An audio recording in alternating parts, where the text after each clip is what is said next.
the pricing and the stuff. Okay? Thank you so much.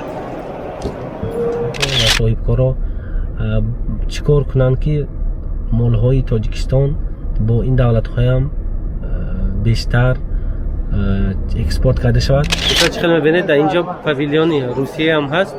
یکی از شرکت‌هایی که از افغانستان در اینجا اشتراک دارن با مالهای خود، یعنی چی میگن، میوه‌های خشک گرفتن اشتراک کردن داره. مثل این خیلی اگزیبیشن‌ها برای شرکت‌ها تقریبا گویم حدودی $10,000-12,000. Грецкий орехи с Украины. Вот на украинском стенде. София Нат.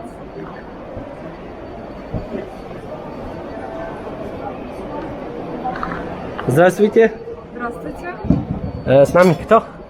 Меня зовут Инесса Богуш, я экспорт-селс-менеджер компании «Три медведя». بسیار با کدام دولت‌ها شما اکسپورت میکنید این مال؟ بسیار زیاد به کانادا، به آمریکا، به سعودی عرب، به نسله، به یونایتد کینگدم.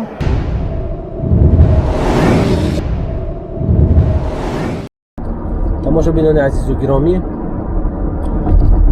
امروز ویدیو خیلی مفید است و خیلی فایده‌ناک است، خاصتا برای صاحبکارا و تاجرا و اونهایی که با پروداکت پیتانی یا فود سر و کار دارن. با آنها شاید با بعضی صاحبکارا که حتی با دیگه چیزها سر و کار داشته باشن هم برای آنها شاید کمی ایده یا ایده بیزنسی نو باشد. برای اون که امروز الان ما میریم با دبی گالف فود اگزیبیشن، یکی از بزرگترین ویستافکایی که در دنیا پروداکت ها میگذارد و از همه کلانترین و اساسترین ویستافکایی که در خلیج عربی و خلیج فارس و دولت های شرق میانه میگذارد. این دبی گالف فود اگزیبیشن یعنی ویستافکای خلیج عرب در دبی. در اینجا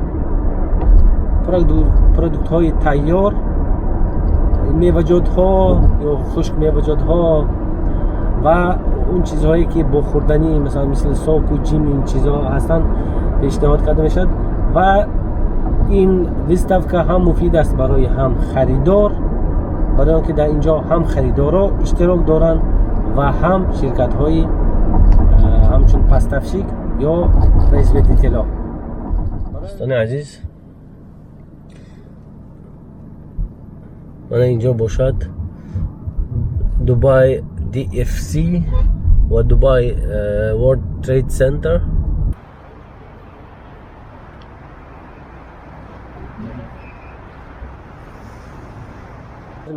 Okay, what's next?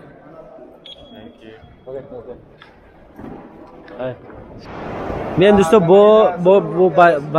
با یکی از شرکت هایی که از افغانستان در اینجا اشتراک دارن با مالهای خود، یعنی چی میگن، میوه های خشک، سوخافروخت مثل مویزو، تودو، این چیزها. سلام آقا. سلام. ببین. آقای آرش از افغانستان. شما اینجا آمدید با کدام بارها؟ ما میوه خشک افغانستان، بادام، کشمش، یعنی 100% پروداکشن افغانستان است یا گرفته از تاجیکستان و ازبکستان آمده؟ 100% پروداکت افغانستان است. دیگه ما اینجا سال 8 ماست که اشتراک میکنیم با تولیدات خود از طریق گالف فود و خود کشورهای عربی و از طریق ازیا به کشورهای خارجی، اروپایی، روسیه هم صادرات میکنیم. آقای آرش گفتید شما 8مین سال است که در اینجا اشتراک میکنید. شما فابریک داره چی داره؟ بله. فابریک پروداکشن ها؟ پروداکشن داریم. این فابریک هم در داخل افغانستان است، یعنی 100% هم تولیدات هم کارکرد همه در افغانستان. تولیدات افغانستان داخل ولایت بلخ مزار شریف پروسس میشه و از اونجا به بعد بسته‌بندی و همش به کشورهای خارجی میشه. آقای آرش، یک سوال مهم که شاید با بینندگان فایده برسد، وقتی که شما قبلا اشتراک کرده در اینجا مثل گالف فود، باور دارم که نه تنها گالف فود با دیگه اگزیبیشن ها میرید، برای چی مثلا شما هر سال با گشت میایید؟ یعنی به خاطر که مشتری تازه پیدا کنیم، مال خود بیشتر، مال خود بفروشیم، بازاریابی درست کنیم و همچنان مارکت درست ببینیم که چی چیزا مارکت نیاز داره. به خاطر هر سال سیزن تغییر میخوره، مارکت های کشورها تغییر میخورن، استانداردها تغییر میخوره. به اون خاطر ضرورت است که ما در هر سال نمایشگاه بیاییم ببینیم و بیشتر معلومات خود بیشتر بزنیم و نظر به شرایط هر کشور و هر مملکت ما خود آماده باشیم.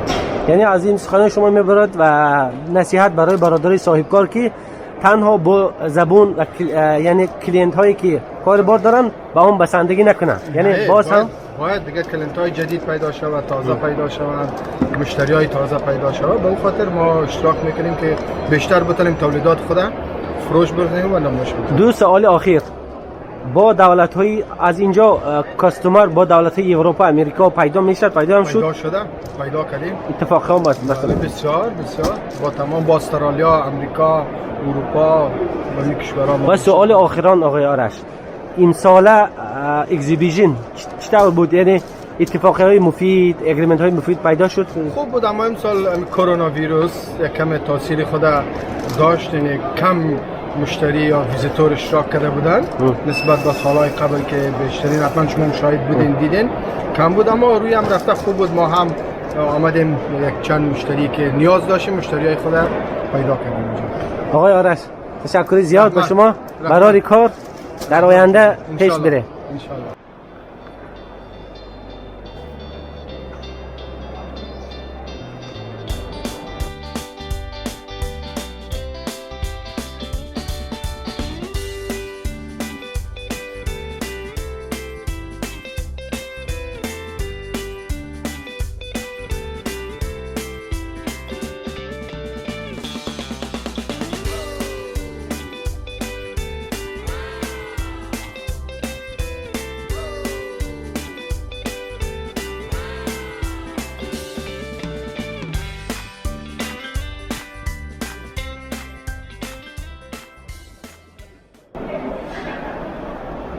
بازم سلام دوستان گرامی، چرا که شما درک کردید با شما هستم باز در گالف فود اگزیبیشن، یعنی ویستافکی پروداکتایی که در خلیج عربی یا در خلیج فارس چه میگن گذشته ایستاده است و باز هم با ما شما مهمان با شرکت خودشان که در اینجا اشتراک دارن، برادر سوربون اشتراک دارن.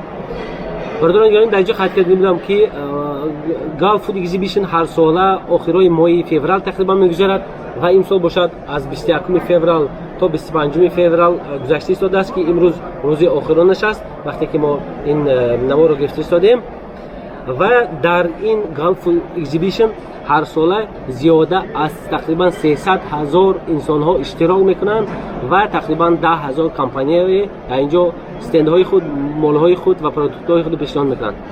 در اینجا فکر کنید که وقتی که 300,000 تقریبا زیاده از 300,000 انسان ها در اینجا میبینن، اگر با حساب میانه گفتیم 100,000 تاشون هم تو اومدن رفتن برای خود برای ایده گیری یا فکر گیری تماشا کردن، 100,000 دیگه اگر برای یکم مالهای خودشون پیش بردن دیگه چیز آمده باشن، یکی 100,000 این انسان‌هایی هستند که نه تنها خودشون در اینجا چی میکنن، یعنی پیش‌درد میکنن، اینها شرکت‌های کلان، یعنی 100,000 تقریبا شرکت‌های کلان از تمام دنیا به اینجا برای خرید کنی، برای اتفاقهای نو بستن، برای پس تفشیک‌های نو یافتن میبیان. سلمان جان در اینجا میگفتید که شما چندمین سال در این گالف فود اگزیبیشن اشتراک ایستادید؟ من 7 سال 8 سال باز هر سال میبیایم، لیکن این یکم سال است که ما در اینجا استند داریم. یکم سال، یعنی وقتی که استند هم نداشته در اینجا هم تو میامده زیارت میکردید، در همون حال هم برای خود کلینت خریدارهای نو میافتید؟ کم میافتیم. با چی طریق؟ بسیار نقص شد که ما جا داریم، چون که همه خریدارها اینجا میبیایند.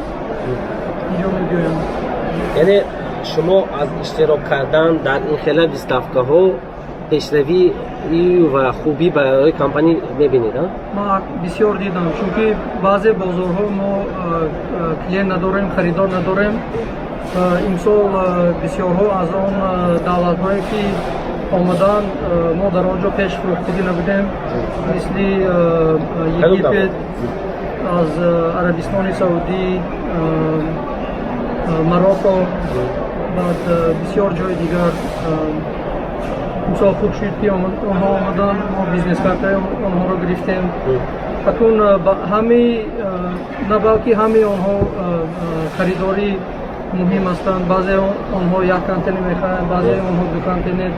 дар инҷо қайд карда гуфтан лозим ки мисли ин экзибитсионҳое ки мегузарад дар инҷо стендҳое ки иштирок доранд, бо бисёри онҳо бо суҳбат кардан мефаҳмед ки дар инҷо фақат хариду фурӯш дар бораи контейнер меравад, майдачуда тон ин хеле чиза не, фақат контейнер. ҳатто якшон як компания аз намоянда аз Хитой оне ки арехиси сурх нишон мекарданд, гуфтанд ки суҳбати мо минимали 10 контейнер. яъне шумо соҳибон дар инҷо дар выставкае ки дар Дубай мегузарад, барои яке аз выставкаи бузургтарине ки дар шарқи миёнаву давлатҳои халиҷи арабӣ ё халиҷи форс меган, ин на танҳо яъне муфид ё клиентёвӣ барои давлатҳои арабӣ, балки ба дигар давлатҳо ҳам ба ҳамин давлат, кадом давлатҳо тақрибан? амрико, тамоми давлатҳо, бисёри давлатҳо, аксари давлатҳои Европа, Африканистон буда? Африканистон бисёр медоранд. Давлатҳои СНГ, собиқ шӯравӣ.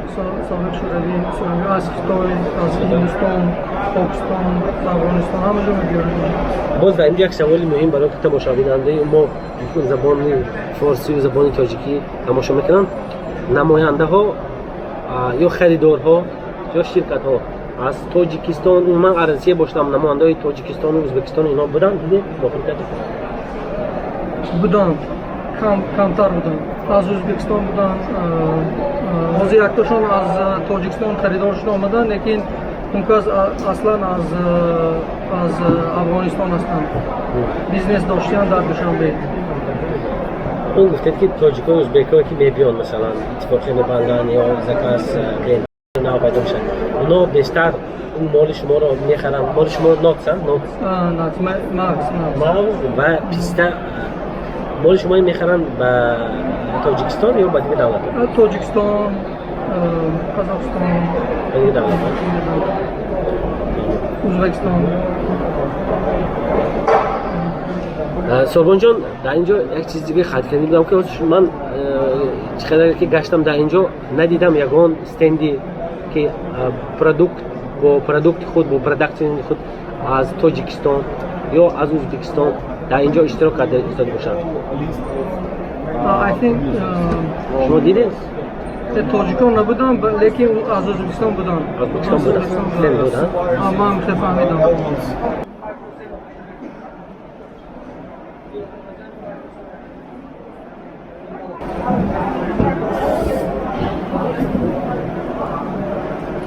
خیلی که میبینین دوستان مثل این خیلی میتینگ ها در این دوبای ورد اکسیبیشن در مثل این خیلی ویستافکا ها بسیار میشد. اساسی مانند این میتینگ ها از هر کمپانی از هر دولت ها نماینده ها میبیان میشنن صحبت میکنن نقدنامه‌های میگیرن بعدشون اتفاقیه یعنی договорهای میبندن با حتما оптовой закупка و یا بعضی کمپانی ها از بعضی دولت ها میبیان که предложение یگان پروداکت خودشون کنن و عموما مثل این واخوری یا میتینگ های مفیدناک فایده‌ناک در این روزهای ویستافکا اکزیبیشن خیلی و خیلی زیاد میشه که با این طریق شما میتوانید برای خود کلینت های نو، دولت های نو باز کنید، بازارهای نو باز کنید و خریدارهای کلان بزرگی نو و خیلی گفتم در بازارهای نو جهانی برای خود کلینت و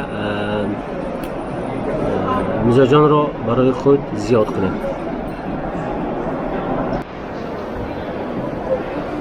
دوستان خیلی که میبینید در اینجا چماق‌ها، چهارمغزها هم از چیلی در اینجا کمپانی کلان آورده هستند، در اینجا اشتراک دارن. خیلی که میبینید در اینجا و هم مویزی زرد از چیلی در اینجا آورده هستند. Тоже украинские стенды. Здравствуйте. Здравствуйте.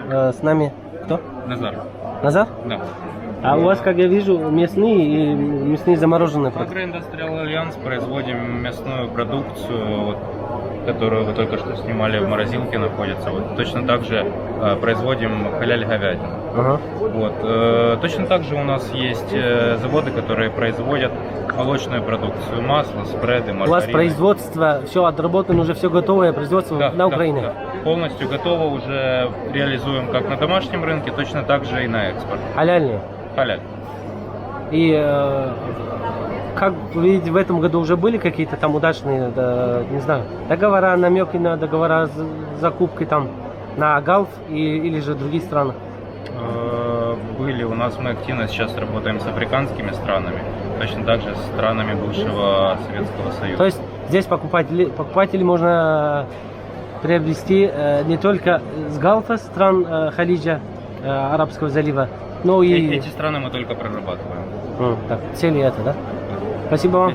Не за что. желаю удачи вам. دوستان عزیز در اینجا از همه چیز مهمترین وقتی که میگن که افغانستان عقب مانده، افغانستان یعنی دولتی قشاق است، اینجا میبینید استند خاص برای افغانستان اینجا بسیار اینجا پروداکت های تمام افغانستان، پروداکت های پیشوای پروداکت های افغانستان اشتراک دارن و بیاد میبینیم با بعضی اونها صحبت میکنیم که در اینجا چی آورده. دوستان در اینجا یک سوال به میان میاد، میخواهم در کامنت هر یکی فکرهای خودتون نویسید که مثلا برای چی مالهای تاجیکستان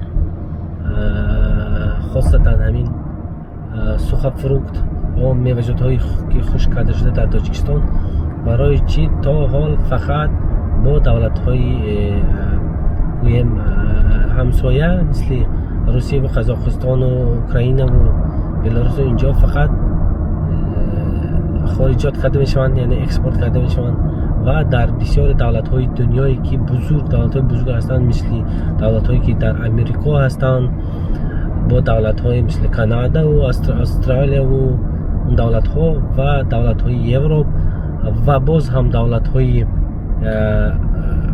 خلیج فارس و دولت‌های عربی بسیار پروداکت‌هایی که در تاجیکستان و ازبکستان هم فقط دارد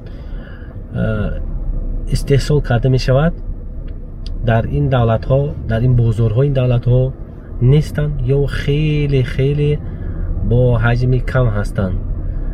یعنی سوال دارم که برای چی این خیلی است و چیکار کردن در کار و صاحبکارا چیکار کنند که مال های تاجیکستان با این دولت های هم بیشتر اکسپورت کرده شود، چون اگر طلبات به مال های تاجیکستان به استحصالات مثل این پروداکت های تاجیکستان وقتی کنکورنس شد بسیار شد، هم برای دهقان ها خوب میشد که نرخش هم بلند میرد و هم مثل دولت های روسیه و بعض دولت هایی که فقط به اونها داخل میشوند اونها مونوپولی میکنن، یعنی وقتی طلبات کم شد و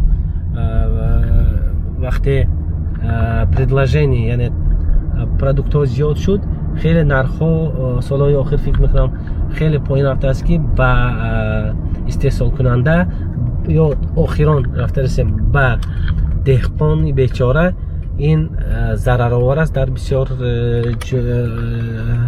جایها، یا که فایده خیلی خیلی کم و با اون کاری که میکند با اون استحصالاتی که مشغول هست با اون یعنی مطابق نیست. چیکار کنیم؟ با این سوال جواب بدید در کامنت ها.